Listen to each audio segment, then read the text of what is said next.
Hi, I want to talk a little bit off the cuff about the issues that conference report brought up. And first of all, thanks for the kind of response. It's a very tricky area. It's really easy to grab some grain of truth and criticize something and not even want to discuss it. Thanks for engaging in the issue and wanting to discuss it. And specifically, I wanted to go into this issue of lifestyle and death style, what I'll call lifestyle versus death style, how they interrelate and how they relate to this other axis of industrial versus natural, and then also we can compare industrial and natural versus an optimized, an optimal lifestyle or death style. Okay, now I just will grant right away what you were saying, conference report, in terms of the death style. The death style of the industrial farming, well, it's often really, really horrendous. Even when it looks horrendous, it can be more humane, bolt to the brain, very gruesome, and yet, yeah, quick, okay, as far as we know. On the other hand, it's not like they consciously optimize that quickness for pain. It might be an intense short pain for all we know. The quickness is because of industrial concerns as opposed to euthanasia, humane euthanasia concerns. But industrial in principle could be, an idealized kind of thing theoretically. There's some practical problems, which is, let's say you kill the cattle instantly in a second. Yeah, they still spend, half a day waiting in line to die. You think that doesn't stress them out? You think they don't? It doesn't rattle down the line that there's cattle dying in the front of the line? I think it's hard to mitigate that. Of course, you could. We're talking about some idealized situations. I'm going to sneeze.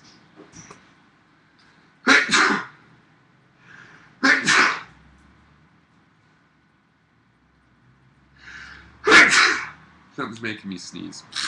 But whatever, I'm going to enjoy it because I'm making videos and hanging out because I've been working so much until late in the night and I finally finished something. So, anyway. Lifestyle versus death style. So, I will grant that in the death style, it's probably a little more accessible to have a humane death in the industrial style.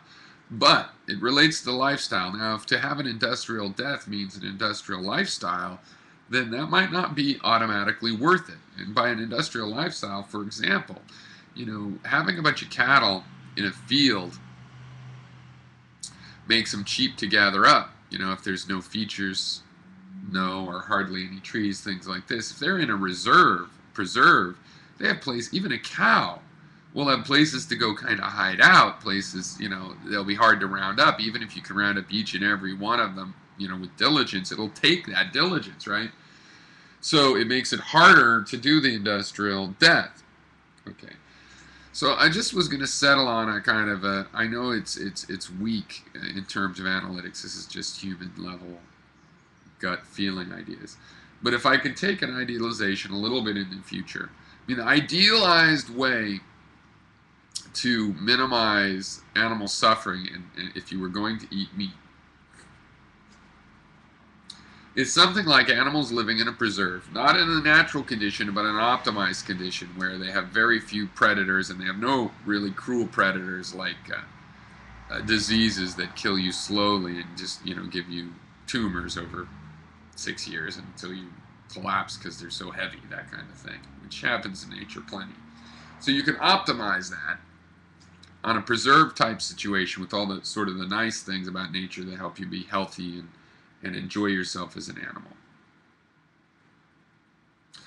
The hunting would be done by some idealized hunter, like a robotic hunter, able to get anything with a painless, like laser shot to the brain at any moment, but programmed with an algorithm so that there is a bit of a chase. It wouldn't have to be a particularly cruel chase. You would minimize that as well, but you would give the animal a chance to show its speed and agility, because this robot would acknowledge the point of culling the herd, of hunting, to help part of its conscious role. We have an unconscious role of the hunter to do this, because of just how hunting works. What's easier? But if you had a hunter that could get anything, it could be programmed to. You could theoretically do it with human hunters, but you know, they just need an ethos or something. But for the thought experiment, it's good just to think of a robot able to do this, but it studies the thing, and perhaps it even scans the thing to see if it's sick and whatnot, and culls the herd for various reasons. It might hunt animals that in fact are not good for other animals to eat. They might turn out that they're infected in a way that they shouldn't be eaten. You could program and decide all that. We could discuss it. Now, I would like to present that as an idealized case. Now, one, I'm going to justify for some of the people who go, well, yeah, idealized, but still sucks. Well, I'm going to remind you, when you harvest a field, you kill a lot of rodents and mammals, and they just get discarded. It's not even used. If you kill an animal and actually consume it, I think that's better than killing it and discarding it. You could say they're equivalent, in which case, fine. There is a threshold there is where vegetarianism causes enough suffering to at least create a window for this other idea. Now, I wanted to talk about something I think that remains, which is betrayal. Animals can be betrayed. So, for example, I'm going to talk about, in my family, I know I have some relatives keeping a pig here in Hawaii. They treat the pig really nice, like a pet. They go out and treat it. You know, it's not it's in a decent pen. It would not be considered animal cruelty, but frankly, I think it would be better if it had an acre to run on, you know. But they treat it as a pet is the part I wanted to talk about. They treat it really nice. Now, there's an element of betrayal. You know you're going to eat this pig the whole time. You end up slaughtering it and eating it. But what are you supposed to do? Treat it like shit the whole time? And then you kill it, but you didn't betray it. Good for you. No, you know, it's kind of a cost on yourself. That feeling like I betrayed it at the end that you might have, that I personally would have a little bit of. You know, that's a cost you take on your own soul. While the thing's living, actually, even because of that eventuality, you really owe it to give it a good life and make it happy. Now, some animals can feel betrayed. If they see you're coming to kill them, the look in their eyes like, you, too, Brute? Okay, but there's ways to hide and sneak around that. So the animal wouldn't know, would only know something else came into its head. But you would know, and there would be this material facts that add up to betrayal. So it raises the question, is that a real betrayal? And if so, which I think it is it a reason in the end that you wouldn't want to eat meat, even if you did everything as ethically as possible? In other words, to give someone a really good life only to suddenly kill is the last thing they expected. It's betrayal. I think it is a reason to not eat meat. It's the kind of thing why I predict that humans will eventually not be eating meat, probably not even in that long of a period, since there's economic factors as well as health and moral. It's probably in that order: economic, health, and then moral factors. So I think this is a reason, because there is an element of betrayal there. On the other hand, I do think it's best to treat the animals really well and focus on the lifestyle and get an accompanying deathstyle optimized both if you can. But definitely the way they live, to me, is the primary thing, as it is for myself.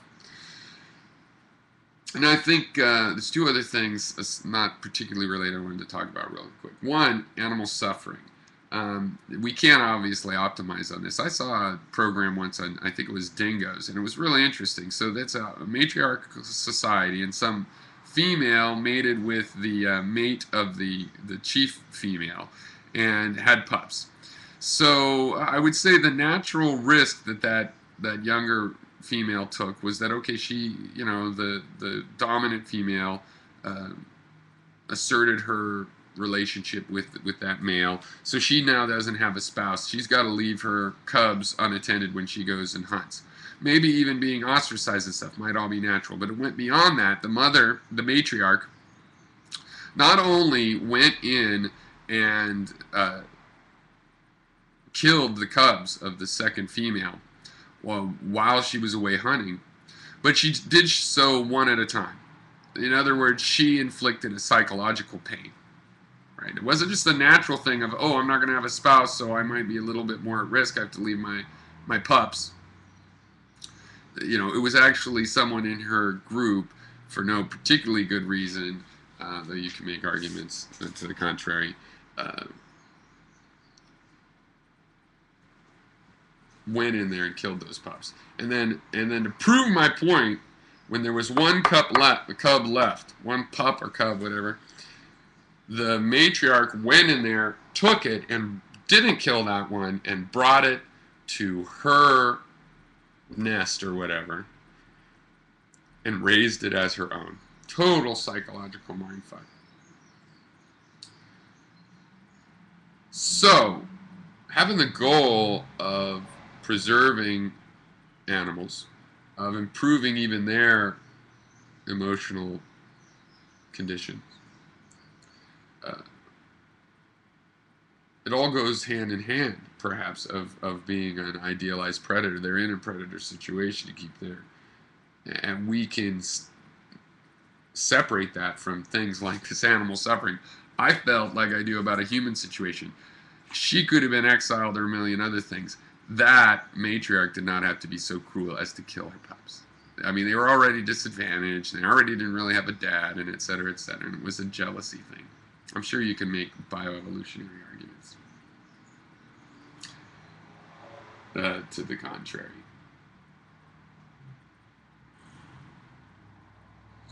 Okay, so the final thing is just that I wanted to think real quick here about, what if you're a human? What if you're going to have somebody else is going to decide your death? Already, that's already unacceptable. But let's say somebody's going to decide your death, and you have some weird thought experiments here. Would you rather live in an ideal situation? I mean, if that's a big mansion with servants for you, fine. If it's a mountaintop resort with a spring and orchards aplenty, whatever. Would you rather live in that situation and then suffer a painful death? Or would you rather live sort of a dull pain life? You know, let's say you're surviving, but you work in a match factory, and have a really, really pleasant death with you know, natural if you want it, you know, no tumor type deaths, type pain, you know, it's painless, and you know, maybe even a few perks like you know when it's going to happen, and a last meal, you know, limited to a 48-hour, 20, you know, at your death time. Which of those? Well, I would think people, if they were really forced, you know, I'm famous for not accepting the terms of a thought experiment, but if you accept the terms of that thought experiment, I think it's pretty clear you'd rather live well. Wait, what did I say? You? No, I don't know what the fuck you would do. I mean, it's pretty clear to me that I would rather live well than have a long, painful life and a good death. I mean, to me, it's like I'd rather go, well, fuck what the death style is. I'm going to worry about the lifestyle. That's the one that's long and enduring. Of course, I am assuming, you know, you have a medium to long life. Okay. All right, well, I'm almost out of time, so there you go. See, for those of you who don't always like the special effects, see, I had my real face up here, except for my nose, and I'm all stuffed up because I'm sneezing, and it's like, of course, I have to start having an allergy attack when I finally have a chance to take a break. Whatever. Bitch, bitch, bitch.